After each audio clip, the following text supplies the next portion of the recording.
Selamat pagi. Assalamualaikum warahmatullahi wabarakatuh.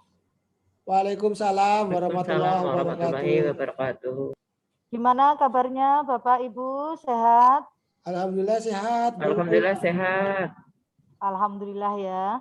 Walau dengan keadaan pandemi seperti sekarang ini, tapi kita ambil hikmahnya bahwa sesuatu pasti ada hikmahnya. Oke Bapak Ibu, di sesi kedua sebelum masuk ke materi, mari kita berdoa supaya dimudahkan dalam rencana pemaparan materi di sesi kedua. Mudah-mudahan lancar. Berdoa dipersilahkan.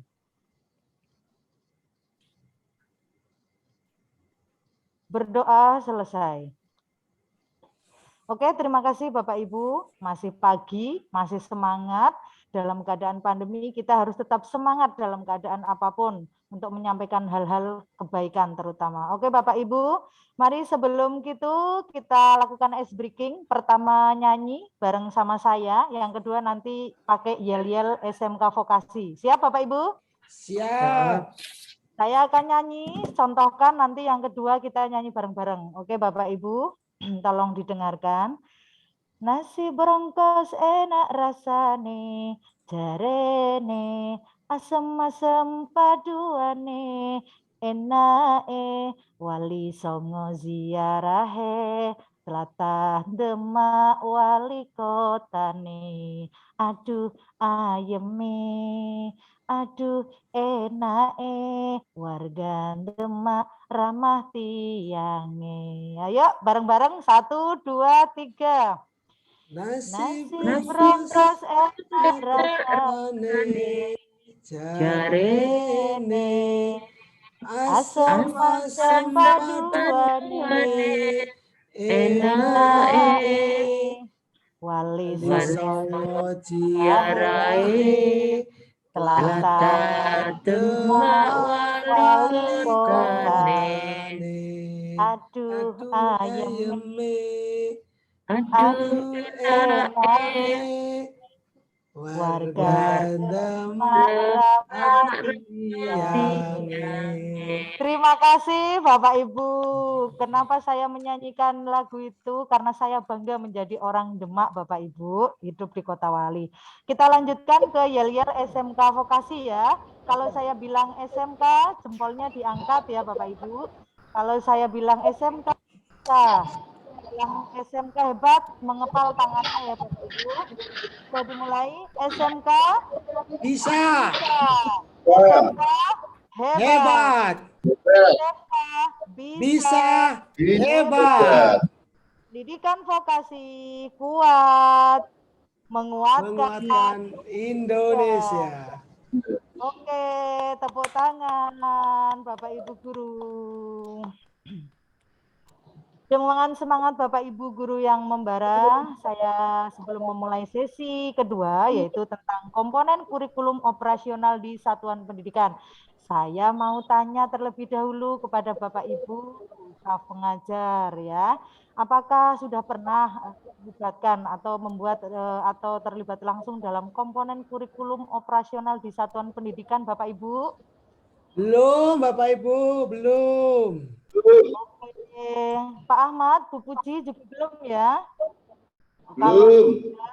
Kalau belum, berarti nanti saya akan memulai memaparkan tentang komponen kurikulum operasional. Oke, Bapak Ibu, saya akan menyampaikan pemaparan dari sesi kedua. Kita akan tayangkan slide-nya.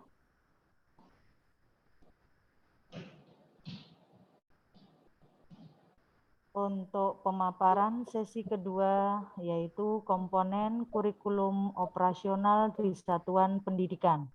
Belum muncul ya Bapak Ibu? Belum.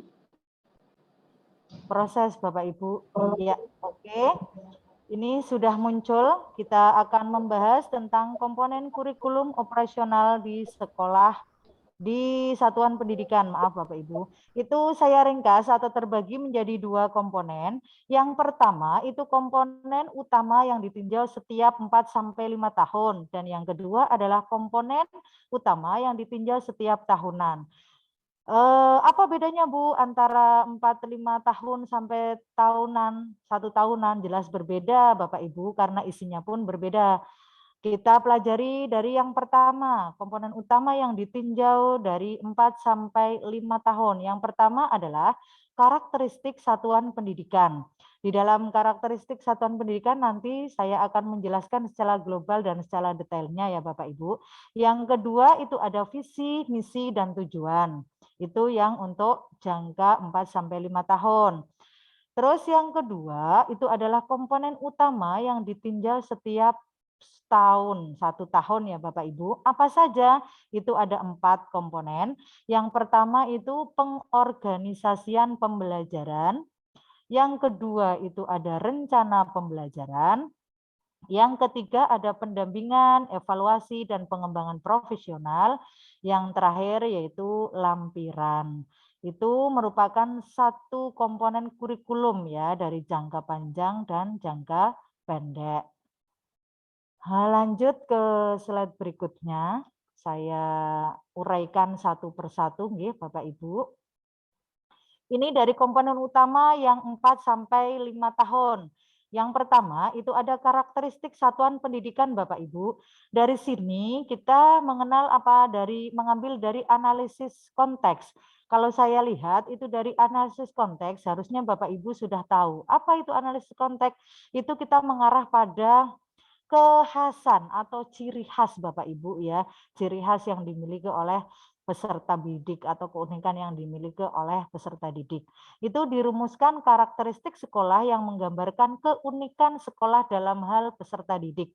Tidak hanya peserta didik tetapi lingkungan, baik itu lingkungan sosial, lingkungan budaya, baik dari segi gurunya atau pengajar dan staf tenaga kependidikan. Itu isi di karakteristik satuan pendidikan, Bapak Ibu. Berikutnya, itu ada visi, misi, dan tujuan. Yang pertama adalah visi. Visi itu harapan, gambaran ya. Menggambarkan bagaimana peserta didik menjadi subjek. Jadi ketika di sekolah Bapak Ibu membuat visi, itu harus menggambarkan bagaimana keadaan real peserta didik, karakteristiknya bagaimana, lingkungannya bagaimana, berasal dari strata menengah atas atau bawahkah, itu ya yang menjadi subjek itu adalah peserta didik. Itu dalam tujuan jangka panjang sekolah dan nilai-nilai yang dituju. Yang berikutnya, itu ada nilai-nilai yang mendasari penyelenggaraan pembelajaran agar peserta didik dapat mencapai profil pelajar Pancasila. Apakah dari Bapak Ibu sudah tahu apa itu profil pelajar Pancasila? Kalau tidak, Belum, itu Bu. saya ya Belum lupa, jelaskan. Bu. Kenapa kok ada profil pelajar Pancasila ya? Di profil pelajar Pancasila itu ada 6 poin penting di dalamnya. Yang pertama adalah beriman dan bertakwa terhadap Tuhan Yang Maha Esa.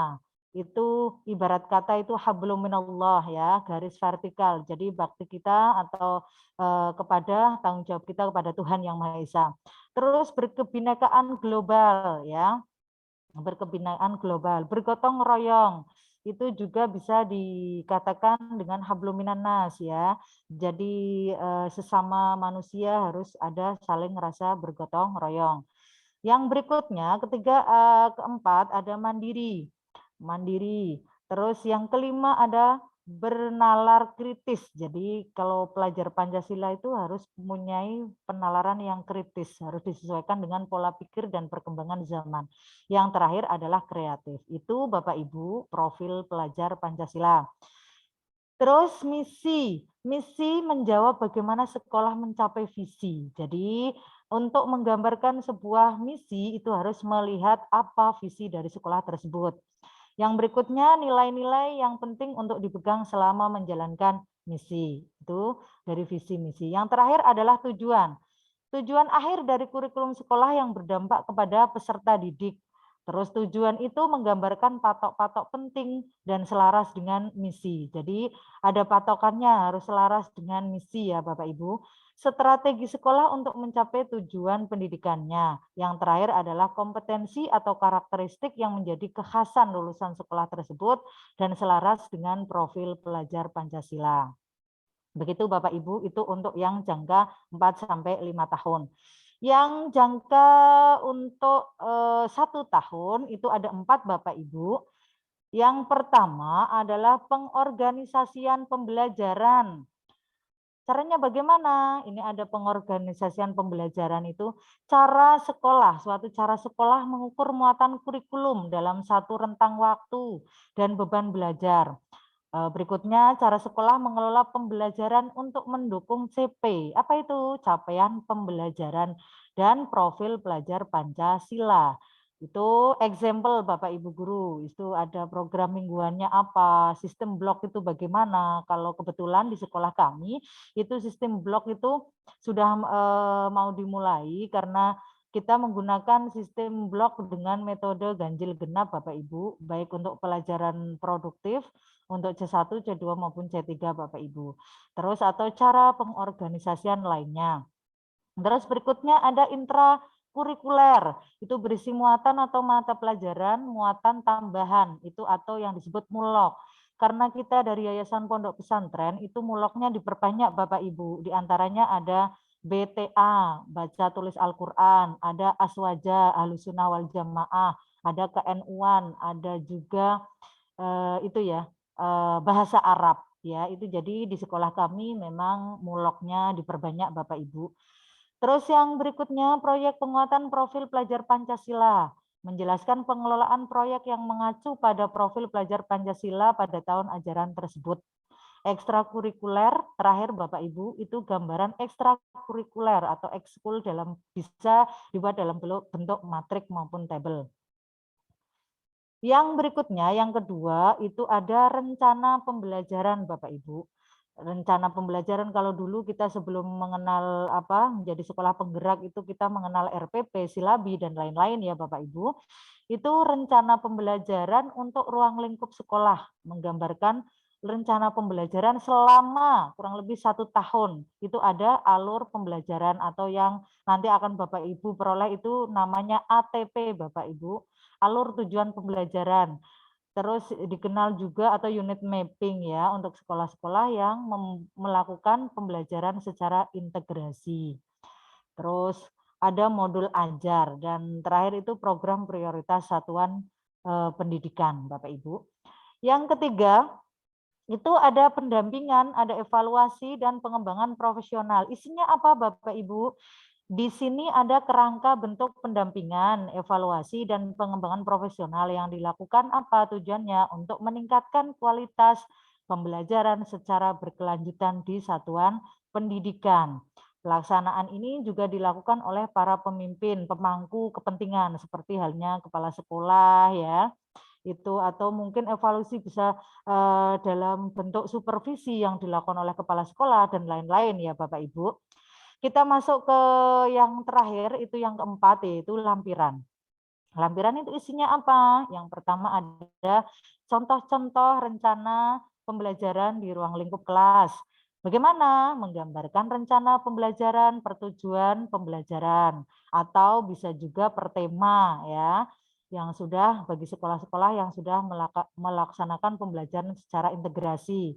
Yang kedua itu contoh penguatan profil pelajar Pancasila Bapak Ibu dari penjabaran pilihan tema dan isu-isu yang spesifik yang menjadi proyek pada tahun ajaran tersebut ya, deskripsinya singkat tentang proyek yang sudah dikontekstualisasikan ya dengan kondisi lingkungan dan situasi dari peserta didik.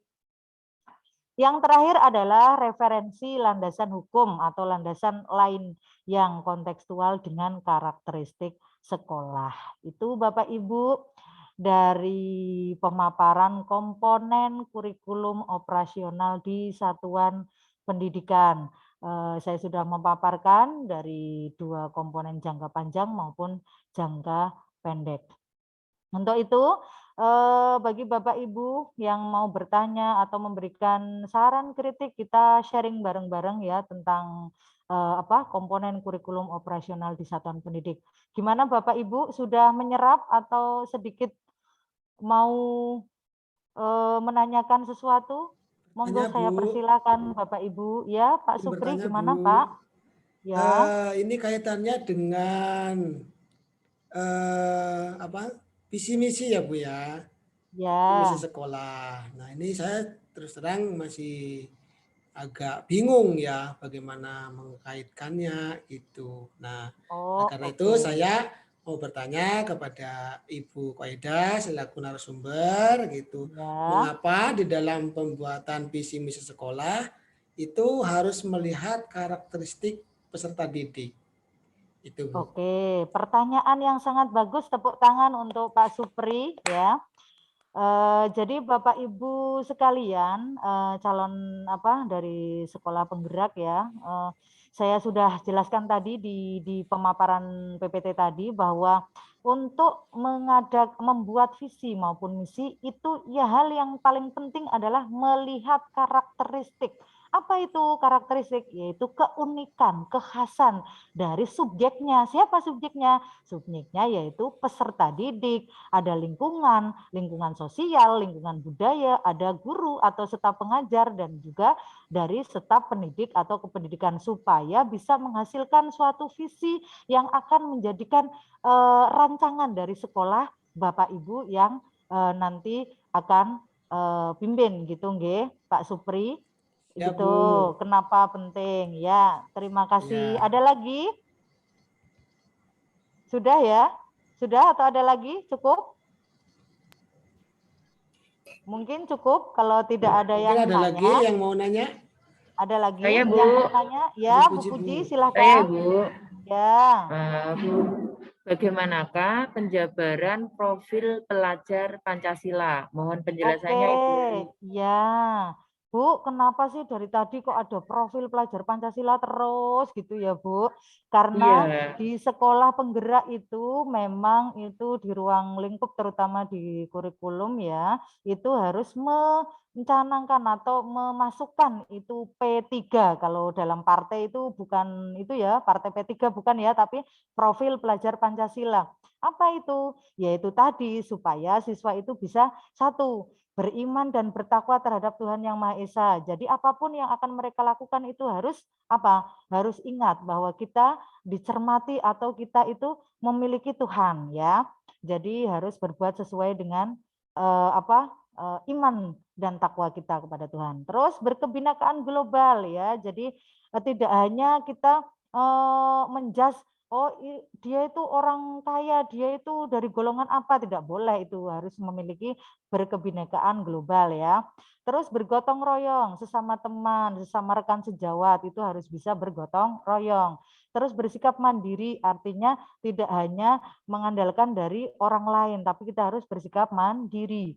Terus yang kelima itu bernalar kritis. Sebagai siswa itu kita harus bisa menyadur apa yang disampaikan Bapak Ibu guru dan sebagainya itu harus bisa kita bernalar kritis. Yang keenam itu kreatif. Kenapa? Karena SMK tujuannya adalah menghasilkan sebuah produk ya, berarti harus kreatif. Gimana Bu Puji, sudah paham? Terima kasih, Bu, atas penjelasannya. Berarti profil pelajar Pancasila itu profil yang ideal ya Bu ya, yang diinginkan oleh Ya, pemerintah. betul. Ideal sekali, Pak. Ya. Diterapkan di zaman sekarang ini. Ya. Oke, dari pertanyaan tadi saya kira cukup. Nanti Bapak Ibu ada LK yang harus dikerjakan ya, membuat visi misi rancangan di sekolah masing-masing Bapak Ibu. Jadi jangan lupa nanti dikerjakan, nggih. Saya rasa pemaparan IHT pada sesi kedua pada pagi hari ini saya rasa cukup. Kita bisa mengambil kesimpulan bahwa komponen kurikulum operasional di satuan pendidikan itu harus ada program jangka panjang dan jangka pendek ya untuk bisa dalam pengorganisasian maupun jangka panjang untuk membuat visi misi sekolah. Saya kira cukup untuk sesi IHT pada pagi hari ini. Saya akhiri. Wabillahi taufiq wal hidayah. Usikum manasih bitaqwallah. Wassalamualaikum warahmatullahi wabarakatuh. Waalaikumsalam Waalaikumsalam warahmatullahi warahmatullahi wabarakatuh. wabarakatuh.